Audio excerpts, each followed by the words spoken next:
Existe um lugar que todo ser humano conhece, mesmo que nunca tenha pisado em areia ou pedra árida. Um lugar onde o silêncio pesa mais do que o barulho, onde as perguntas não têm eco e as respostas parecem ter se evaporado junto com a última gota de esperança. Você sabe de que lugar estou falando, não sabe? É o deserto interior. Não é uma paisagem geográfica. É aquela madrugada em que você acorda e não consegue nomear o que sente, mas sente que algo está errado. Errado dentro de você. Errado no mundo. Errado em tudo. É o vazio que aparece depois de anos de esforço, quando você se pergunta se todo aquele sacrifício serviu para alguma coisa. É a solidão que habita até os lares mais movimentados, aquela solidão de quem está cercado de gente e ainda assim se sente profundamente sozinho. O deserto moderno tem muitos nomes. Chama-se ansiedade quando você não consegue parar de pensar. Chama-se esgotamento quando o corpo pede pausa, mas a vida não permite. Chama-se crise de sentido quando você olha para o espelho e não reconhece mais quem está do outro lado. Chama-se luto quando perde alguém. E o luto não precisa ser pela morte. Pode ser pelo casamento que acabou, pelo sonho que não aconteceu, pela saúde que foi embora, pela fase da vida que não volta mais. Em cada um desses desertos há uma fome, e essa fome não é de comida, é a fome da alma. Há 2000 anos, um homem foi conduzido até um deserto real. Pedras, calor, silêncio, areia, e ficou lá por 40 dias sem comer. E foi exatamente ali, no ponto mais extremo do esgotamento humano, que o adversário se aproximou. Porque o deserto não é apenas um lugar de provação, o deserto é um lugar de confronto, é onde as máscaras caem, é onde descobrimos, de verdade, em que ou em quem depositamos nossa fé. Esse homem era Jesus de Nazaré. E o que aconteceu naquele deserto, registrado no Evangelho de Mateus, não é apenas um episódio da vida dele, é um espelho da sua vida e da minha. Hoje vamos atravessar esse deserto juntos. Vamos sentar com aquela narrativa antiga e deixá-la falar sobre as nossas horas mais secas. Vamos entender por que o tentador age exatamente quando estamos com fome, com medo e com dúvida. E vamos descobrir que a resposta de Jesus, cada palavra daquelas respostas, foi dada também por nós. Mas antes de entrar nessa palavra, preciso te convidar para algo. Se você chegou até este vídeo, não foi por acidente. Existe algo em você que ainda busca, que ainda quer entender, que ainda acredita que a vida pode ter uma profundidade maior do que aquilo que os dias corridos têm mostrado. E este canal, O Olhar do Eterno, foi criado exatamente para essa pessoa, para você que tem sede de uma palavra que não se esgota, para você que encontrou no silêncio uma pergunta que o barulho do mundo não consegue responder. Antes de lermos a palavra, vamos nos preparar com uma breve oração. Senhor, que nos vês no deserto, no nosso deserto particular, naquele lugar que só nós e tu conhecemos, pedimos que abras os nossos ouvidos internos agora. Que esta palavra não seja apenas um texto antigo, mas uma voz viva que fala diretamente ao que dói, ao que ainda espera, ao que ainda duvida. Que cada versículo desta passagem pouse sobre o nosso coração como água sobre terra seca. Que o teu Espírito seja o nosso intérprete. Em nome de Jesus, amém. A passagem que vamos ler hoje está em Mateus capítulo 4, versículos 1 ao 11, na versão NVT, Nova Versão Transformadora. Mateus capítulo 4, versículo 1. Então Jesus foi levado pelo Espírito para o deserto, a fim de ser tentado pelo diabo. Depois de jejuar 40 dias e 40 noites, Jesus ficou com fome. O tentador se aproximou dele e disse: Se você é o Filho de Deus, ordene que estas pedras se transformem em pão. Jesus respondeu: Está escrito, o ser humano não viverá só de pão, mas de toda palavra que vem da boca de Deus. Então o diabo o levou para a cidade santa e o colocou na parte mais alta do templo. E disse: Se você é o Filho de Deus, jogue-se daqui para baixo, pois está escrito: Ele ordenará que seus anjos tomem conta de você e eles o sustentarão com as mãos para que você não tropece numa pedra. Jesus lhe respondeu: Também está escrito: Não ponha à prova o Senhor, o seu Deus. Então o diabo o levou a um monte muito alto e lhe mostrou todos os reinos do mundo e o seu esplendor. E disse: Eu lhe darei tudo isso se você se prostrar diante de mim e me adorar. Então Jesus lhe disse: Vá embora, Satanás, pois está escrito: adore o Senhor, o seu Deus, e sirva somente a Ele. Então o diabo o deixou e os anjos se aproximaram e serviram a Jesus. Deixe essa última cena pousar por um instante. O diabo o deixou e os anjos se aproximaram e o serviram. Há uma beleza estranha e profunda nisso. O serviço dos anjos só veio depois da travessia. Não antes, não no meio, depois. E isso já nos diz muito sobre como Deus opera, não necessariamente nos livrando do deserto, mas caminhando conosco até a outra margem. Mas para compreendermos o peso e a riqueza do que aconteceu ali, precisamos primeiro entrar no contexto. Precisamos tocar a terra, respirar o ar e entender quem era Jesus naquele momento, porque o Espírito o levou ao deserto e o que aquele lugar representava na mente de quem ouvia Mateus escrever. O texto começa com uma palavra que costuma passar despercebida, mas que carrega um peso teológico imenso. Ele diz que Jesus foi levado pelo Espírito para o deserto. Não foi empurrado, não foi abandonado, não foi um acidente ou uma tragédia, foi uma condução. O Espírito, o mesmo Espírito que havia descido sobre Jesus no batismo, no Jordão, como uma pomba, enquanto a voz do Pai declarava: Este é o meu Filho amado, em quem me agrado. Esse mesmo Espírito foi quem guiou Jesus para aquela solidão árida. Isso é teologicamente perturbador, se você parar para pensar. O evento imediatamente anterior ao deserto foi o batismo, o momento de maior confirmação pública da identidade de Jesus. O céu se abriu, a voz falou, a pomba desceu. Era o instante de maior glória registrado até então na vida pública de Jesus. E o próximo passo foi o deserto, o pico e o vale, um ao lado do outro. Isso não é um detalhe pequeno, é uma estrutura que Mateus construiu com uma intenção clara, porque ele estava escrevendo para um público judeu que conhecia muito bem a história do povo de Israel. E os leitores daquela época, ao ouvir 40 dias no deserto, não pensavam apenas em Jesus, eles pensavam em Israel. 40 anos vagando pelo deserto do Sinai. Eles pensavam em Moisés, 40 dias e 40 noites no monte, sem comer e sem beber, antes de receber a lei. Mateus estava apresentando Jesus como o novo Israel, como o novo Moisés, como aquele que iria onde Israel havia falhado e desta vez permaneceria fiel. O que o povo de Deus não conseguiu sustentar em 40 anos, Jesus sustentaria em 40 dias. E aqui está uma das grandes riquezas desta passagem. Ela não é apenas a história de uma tentação pessoal. Ela é uma história representativa. Jesus não foi ao deserto por ele. Ele foi ao deserto por nós. O deserto que Jesus atravessou era um deserto real. Os historiadores e geógrafos identificam o local mais provável como a Judéia selvagem, uma região ao leste de Jerusalém que desce abruptamente em direção ao Mar Morto. Uma paisagem de pedras calcárias, barrancos abruptos, calor implacável durante o dia e frio cortante à noite. Não havia vegetação, não havia sombra generosa, não havia voz humana. Era um lugar de silêncio absoluto e de ameaça constante. Animais selvagens habitavam aquelas colinas. O próprio Marcos menciona isso no seu relato paralelo. O deserto judeu não era um cenário poético, era hostil, era real, era perigoso, e Jesus ficou lá por 40 dias. A palavra jejuar no texto grego original implica uma privação completa de alimento. 40 dias e 40 noites.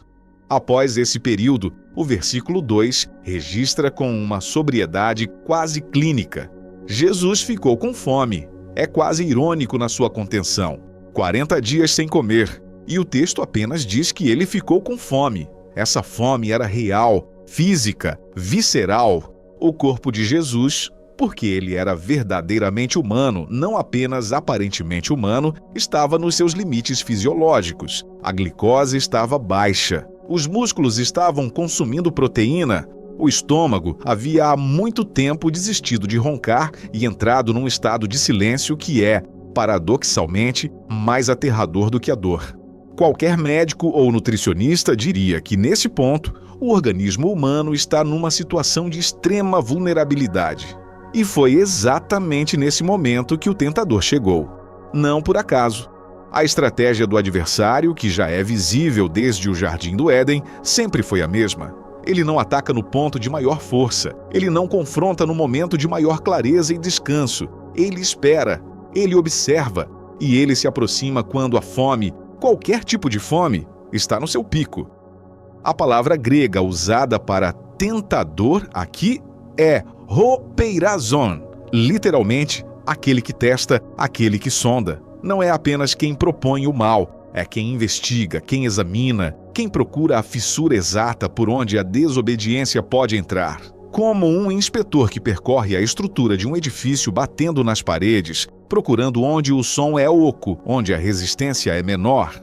E o tentador encontrou Jesus no oco da fome, mas há algo que precisamos entender sobre essa palavra tentação, e compreendê-la bem pode mudar a forma como você lida com as suas próprias horas de fraqueza. Em grego, a mesma raiz peirasmos pode ser traduzida tanto como tentação, quanto como prova ou teste. A diferença não está na palavra, está na intenção de quem a aplica. Quando o diabo conduz Jesus por aquelas 3 cenas, a pedra que deveria virar pão, o salto do templo, a visão dos reinos, a intenção é seduzir, corromper e desviar. Mas quando o Espírito levou Jesus ao deserto, a intenção era diferente: revelar, confirmar, fortalecer. A mesma experiência dolorosa pode ser, ao mesmo tempo, uma tentação do adversário e uma prova permitida por Deus.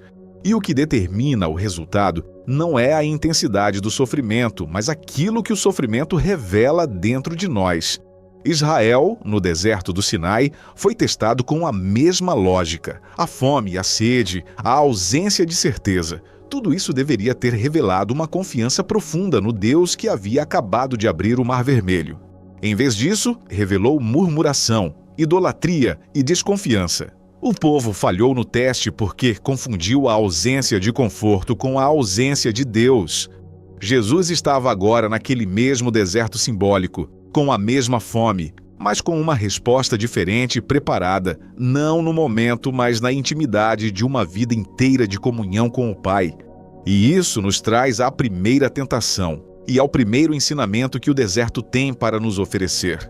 O tentador se aproxima e diz, com uma lógica que soa quase razoável: se você é o Filho de Deus, ordene que estas pedras se transformem em pão. Observe a estrutura dessa frase. Ela começa com uma condicional: se você é. Em grego, essa construção, ei mais indicativo, não exprime dúvida real. Ela assume que a condição é verdadeira. O tentador não está dizendo, talvez você não seja o Filho de Deus. Ele está dizendo, dado que você é o Filho de Deus, use isso para resolver a sua fome agora. É uma tentação de identidade convertida em conveniência. O argumento é sutil e devastador. Você tem poder. Use-o para si mesmo. Você tem autoridade. Use-a para acabar com o seu sofrimento. Por que permanecer com fome se você poderia não estar? Por que atravessar o deserto quando você poderia pular para o outro lado? E Jesus responde com uma palavra que vem de Deuteronômio, capítulo 8, versículo 3. O ser humano não viverá só de pão, mas de toda a palavra que vem da boca de Deus. Essa citação não é apenas uma resposta inteligente, é uma memória teológica, porque aquele versículo de Deuteronômio foi escrito exatamente no contexto do deserto de Israel. Moisés estava dizendo ao povo: a razão pela qual Deus permitiu que vocês sentissem fome no deserto foi para ensinar que há uma fome mais profunda e que essa fome mais profunda só é saciada pela palavra, pela presença, pelo sustento que vem de Deus. Jesus não estava citando uma doutrina abstrata, estava citando a lição que Israel havia recebido e esquecido, e estava, no ato de citá-la, cumprindo o que Israel não havia cumprido.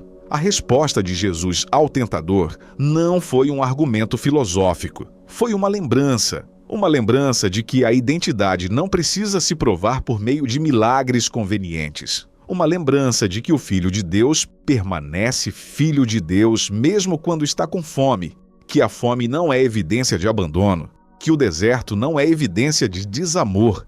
E é aqui que o texto começa a falar diretamente para você, porque quantas vezes na sua vida o tentador chegou com aquela mesma lógica disfarçada de bom senso? Se Deus te amasse, isso não estaria acontecendo com você. Se você tivesse mais fé, não estaria passando por essa dificuldade. Se você fizesse algo a mais, a situação seria diferente. A tentação de provar a identidade por meio da circunstância. A tentação de medir o amor de Deus pelo nível de conforto que temos. A tentação de transformar pedras em pão, de forçar resultados imediatos quando Deus está chamando para uma espera que forma caráter.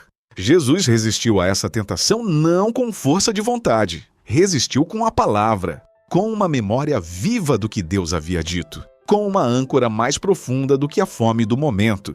A segunda tentação começa com um deslocamento. O tentador leva Jesus de um lugar de privação para um lugar de prestígio, do deserto árido para a cidade santa, Jerusalém, e do chão da cidade para o ponto mais alto do templo. Os estudiosos identificam esse local provavelmente com o pináculo da ala sul do complexo do templo, um ponto de onde se avistava o Vale do Cedron muito abaixo, dezenas de metros de queda livre. A mudança de cenário já é parte da estratégia, porque agora o tentador não está explorando a fome, está explorando algo diferente, algo mais sofisticado, algo que acomete não apenas os esgotados, mas também os piedosos, os estudiosos, os que se acham fortes na fé. A tentação de forçar a mão de Deus. E desta vez o tentador cita as Escrituras. Está escrito: Ele ordenará que seus anjos tomem conta de você, e eles o sustentarão com as mãos, para que você não tropece numa pedra.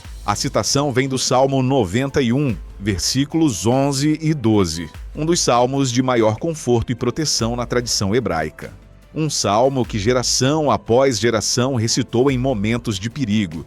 E o tentador o usa como argumento para que Jesus se lance do ponto mais alto do templo, para que provoque um resgate miraculoso diante de todos. Repare o que está acontecendo aqui. O tentador não está apenas citando a Bíblia, ele está deturpando a intenção da Bíblia, está usando uma promessa de proteção como justificativa para uma provocação irresponsável. Está tomando uma palavra de amparo e transformando-a em um instrumento de teste. Está sugerindo que a confiança em Deus pode e deve ser demonstrada por meio de atos que forçam a providência a se manifestar sob demanda.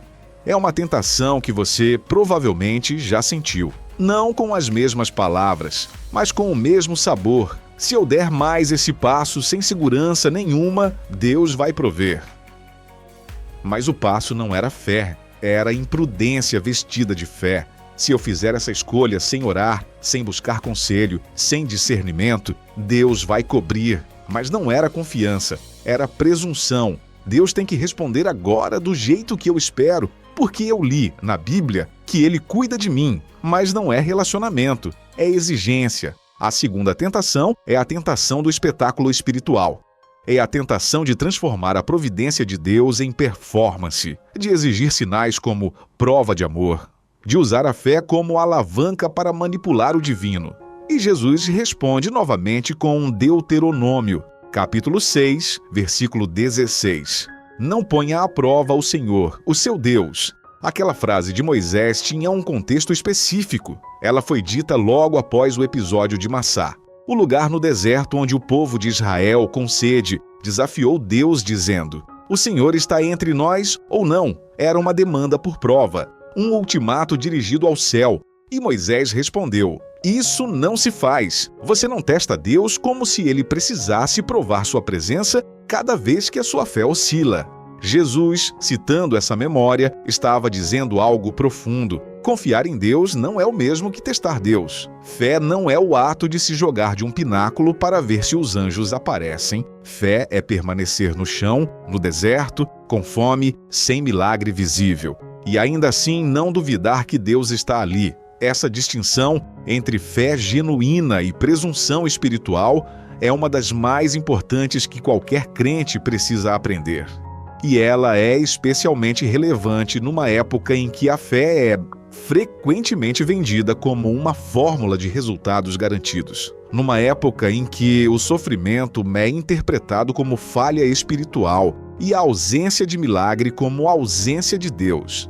A resposta de Jesus à segunda tentação nos ensina que a confiança madura não exige espetáculo, que a fé adulta não precisa de validação constante, que um filho conhece o pai não porque o pai aparece toda vez que o filho se joga de uma altura para testá-lo, mas porque o filho passou anos sentado à mesa com ele, ouvindo sua voz, aprendendo seus caminhos. E agora chegamos à terceira cena, a mais grandiosa e talvez a mais reveladora. O tentador leva Jesus a um monte muito alto, um lugar que não é necessariamente geográfico, mas que tem toda a grandeza simbólica de uma visão panorâmica e lhe mostra todos os reinos do mundo e o seu esplendor.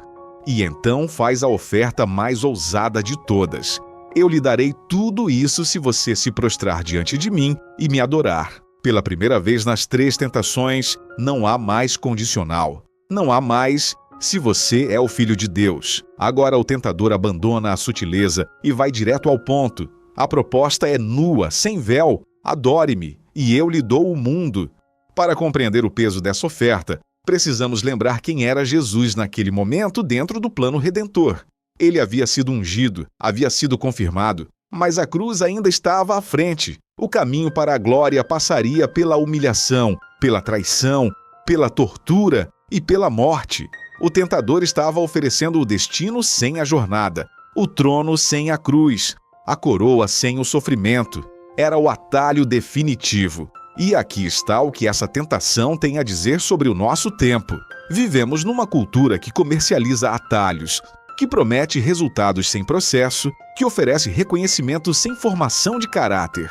O mundo moderno tem seus próprios montes altos. São as telas, as redes, os algoritmos, e em cada um deles nos mostra um esplendor projetado para despertar cobiça. A vida que você poderia ter, o corpo que você poderia ter, o sucesso que você poderia ter, a felicidade que outros têm e você ainda não. E a condição, muitas vezes não declarada, mas sempre presente, é a mesma. Curve-se. Curve-se diante da comparação. Curve-se diante da opinião alheia. Curve-se diante do consumo, da aparência, da performance. O tentador moderno não precisa ser sobrenatural para funcionar. Ele só precisa que você olhe para os reinos do mundo com olhos de cobiça suficiente para esquecer o reino ao qual você pertence. A resposta de Jesus foi a mais direta das 3, sem citação elaborada. Uma ordem: vá embora, Satanás. E então, a razão. Está escrito: adore o Senhor, o seu Deus, e sirva somente a Ele. Somente. Essa palavra, em grego, monon, carrega um peso de exclusividade que fecha todas as portas alternativas. Não principalmente, não prioritariamente, somente. A adoração não se divide. A lealdade do coração não tem sócios. E é exatamente por isso que o tentador queria precisamente aquilo: a prostração, porque ele sabia que onde o joelho dobra, o coração segue. Jesus não negociou, não considerou, não pesou os prós e os contras, ordenou a partida. E o texto diz: então o diabo o deixou. Há uma palavra teológica para o que Jesus fez naquelas 3 respostas. Chama-se perseverança. Mas não a perseverança dos dentes cerrados e da força de vontade humana. A perseverança ancorada na identidade. Jesus resistiu ao tentador não porque era emocionalmente inabalável ou fisicamente forte. Ele estava exausto e com fome. Resistiu porque sabia quem era. Porque a voz do Pai no Jordão havia entrado mais fundo do que qualquer fome. Porque a palavra de Deus não era apenas um texto que ele havia memorizado. Era o chão sobre o qual ele estava de pé. E agora, com tudo isso diante de nós, precisamos fazer a pergunta que toda boa exegese inevitavelmente levanta: o que isso tem a ver com a minha vida hoje? Tudo. Pense no seu deserto, não o de Jesus, o seu. Talvez você esteja vivendo uma temporada de 40 dias. Não no sentido literal, mas no sentido de uma espera que parece não ter fim, uma doença que não passa, uma situação financeira que não se resolve, Um relacionamento que está partido há tanto tempo que você já quase se acostumou com a dor. Um chamado que você sente dentro de si, mas que o mundo ainda não reconheceu. Um luto que ninguém mais menciona, porque já faz tempo, mas que ainda habita cada manhã com um peso silencioso. Nesse deserto, o tentador vem, não com chifres enforcados. Ele vem com lógica, com razoabilidade disfarçada de sabedoria, com as suas próprias palavras e medos transformados em argumento contra a sua fé. Ele chega e diz, na voz da sua própria mente, se Deus realmente te amasse, isso já teria mudado. Essa é a primeira tentação, a pedra que deveria virar pão. A sugestão de que o amor de Deus é medido pela velocidade das suas respostas, que a presença dele depende do conforto que você sente. Ele chega e diz, faça alguma coisa radical, tome uma decisão impulsiva, force uma mudança agora, porque esperar é fraqueza. Essa é a segunda tentação, o pulo do pináculo, a confusão entre fé e imprudência, a pressão para transformar a providência de Deus num serviço de entrega expressa. Ele chega e diz, apontando para a vida que você vê nas telas ou na janela da casa do vizinho. Olha o que poderia ser seu se você não insistisse nessa fé ingênua. Olha o que você está perdendo por tentar viver com integridade. Essa é a terceira tentação. Os reinos do mundo e o seu esplendor. A sedução do atalho. A promessa do destino sem a formação do caminho e a resposta de Jesus, cada uma das três respostas, não foi um argumento que ele inventou na hora. Foi uma memória nutrida em anos de intimidade com a palavra. Por isso, quando a fome chegou, ele não estava de mãos vazias. Tinha dentro de si um reservatório que o deserto não conseguiu esvaziar. E isso nos traz à pergunta mais prática de todo este ensinamento. O que você está aguardando dentro de si nos seus dias de fartura, para os dias em que o deserto chegar? Porque o deserto chega para todos, para os fiéis e para os infiéis, para os que têm muito e para os que têm pouco. A chuva cai sobre os justos e os injustos, disse Jesus em outro momento. O deserto também visita a todos. A questão não é se ele virá. A questão é o que você vai encontrar dentro de si quando ele chegar. O reservatório espiritual não se constrói na hora da crise. Ele se forma na disciplina silenciosa dos dias comuns, na oração que você faz quando não está desesperado, na leitura da palavra quando não há urgência, na comunidade que você cultiva quando tudo está bem, na gratidão que você exercita quando poderia simplesmente ignorar a graça recebida. Jesus foi ao deserto com 40 anos de escrituras no coração, toda a tradição hebraica, os salmos que ele havia cantado, os rolos que havia lido, as orações que havia feito desde criança. O deserto revelou o que estava dentro, e o que estava dentro sustentou o que estava por vir. Há um detalhe final desta narrativa que quero que você leve com você, e ele está guardado na última linha do texto de Mateus. Então o diabo o deixou, e os anjos se aproximaram e serviram a Jesus. Serviram, a palavra grega é diakonon, a mesma raiz de diácono, de serviço, de ministério. Os anjos não apenas apareceram, eles ministraram, eles cuidaram. O texto não descreve o que foi esse cuidado. Talvez comida, talvez água, talvez presença, talvez descanso.